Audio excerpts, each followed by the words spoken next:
தேசிய ஜனநாயக கூட்டணியில் அம்மா மக்கள் முன்னேற்றக் கழகம் இணைந்திருப்பது குறித்த கேள்விக்கு பதிலளித்த தமிழ்நாடு காங்கிரஸ் தலைவர் செல்வ பெருந்தகை, இயற்கைக்கு மாறான தமிழ்நாட்டு மக்களால் நிராகரிக்கப்பட்ட கூட்டணி இது என்று தெரிவித்திருக்கிறார். பிரதமர் மோடி எத்தனை முறை தமிழ்நாட்டுக்கு வந்தாலும் வெற்றி பெற முடியாது என்றும், ஒரிசாவிலும் பீகாரிலும் போய் தமிழ்நாட்டு மக்களை இழிவாக பேசிய பிரதமர் மோடியை தமிழ்நாட்டு மக்கள் மன்னித்து மறந்துவிட்டு வாக்களிப்பார்கள் என பேராசையுடன் மீண்டும் மீண்டும் வருவதும் வாக்கு கேட்பதும் வேடிக்கையாக இருப்பதாக செல்வ பெருந்தகை சாடியிருக்கிறார்.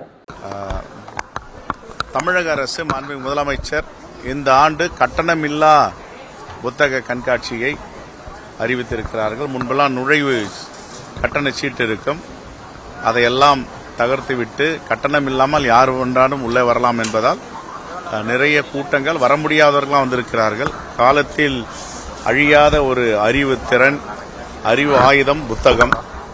எல்லாம் நம்மை விட்டு சென்றுவிடும். புத்தகம் மட்டும்தான், அதை படிக்கும் வரலாறு செய்திகள் மட்டும்தான் நம்முடன் இருக்கும். விலை மதிக்க முடியாத புத்தகங்கள். இதை புத்தகமாக எழுத்தாக பார்ப்பதை விட அறிவு ஆயுதமாக பார்க்க வேண்டும். இங்கே பல நூல் நிலையங்கள், பல கவுண்டர்கள் எல்லாவற்றையும் சுற்றி பார்த்ததில் பெருமகிழ்ச்சி அடைந்திருக்கிறோம். இன்னும் இதை உலகத்தரம் வாய்ந்த புத்தக கண்காட்சியாக மாற்ற வேண்டும் என்பதுதான் எங்களுடைய பார்வை. பெற்றோர்கள் குழந்தைகளுக்கு புத்தகங்களை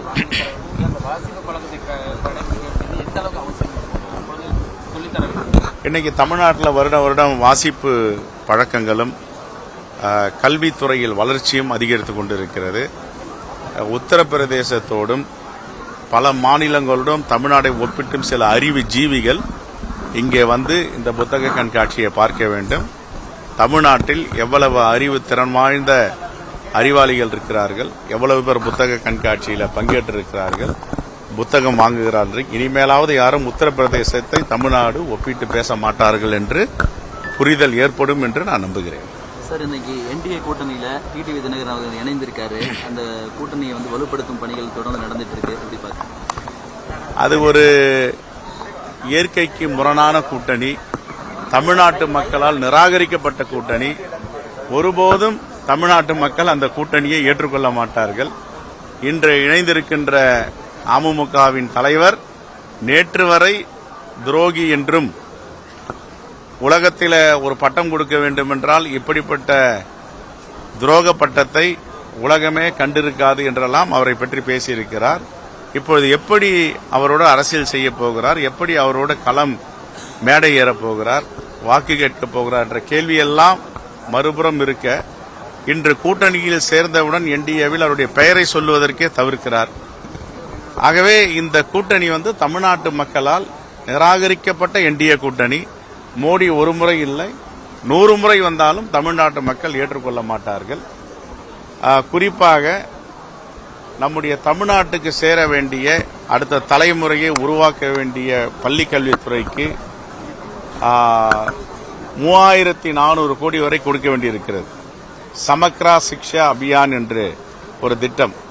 இந்த கல்வித்துறை திட்டத்தின் மூலமாக மும்மொழி கொள்கையில் கையொப்பமிட்டால்தான் உங்களுக்கு இந்த பணத்தை கொடுப்போம், புதிய கல்விக் கொள்கையை ஏற்றுக்கொண்டால்தான் இந்த பணத்தை கொடுப்போம் அடம்பிடிக்கின்ற பிஜேபி, தமிழ்நாட்டு மக்களை மண்டியிட வைப்போம் என்று சொல்லுகின்ற பிஜேபி எப்படி அதிமுகவோடு சேர்ந்து தமிழ்நாட்டு மக்களிடம் வாக்கு கேட்பார்கள், அவர்களும் வாக்களிப்பார் என்ற கேள்வியெல்லாம் பெரிய அளவில் எழுந்திருக்கிறது.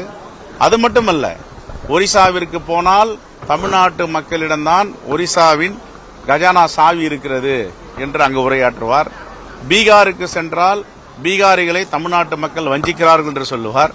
இப்படியெல்லாம் பேசிவிட்டு தமிழ்நாட்டு மக்கள் யாரும் விவரமில்லாதவர்கள், மறந்து விடுவார்கள், வாக்களிப்பார்கள் என்று ஒரு மிகப்பெரிய பேராசையோடு படையெடுக்கிறார்கள். இந்த படையெடுப்பை தமிழ்நாட்டு மக்கள் அனைவரும் ஒன்று சேர்ந்து முறியடிப்பார்கள். சவுந்தரராஜன் போன்ற பாஜக தலைவர்கள் காங்கிரஸ் திமுக கூட்டணி தேர்தல் வரைக்கும் நீடிக்காதுன்னு சொல்லிட்டு தொடர்ந்து சொல்லிட்டே இருக்காங்க.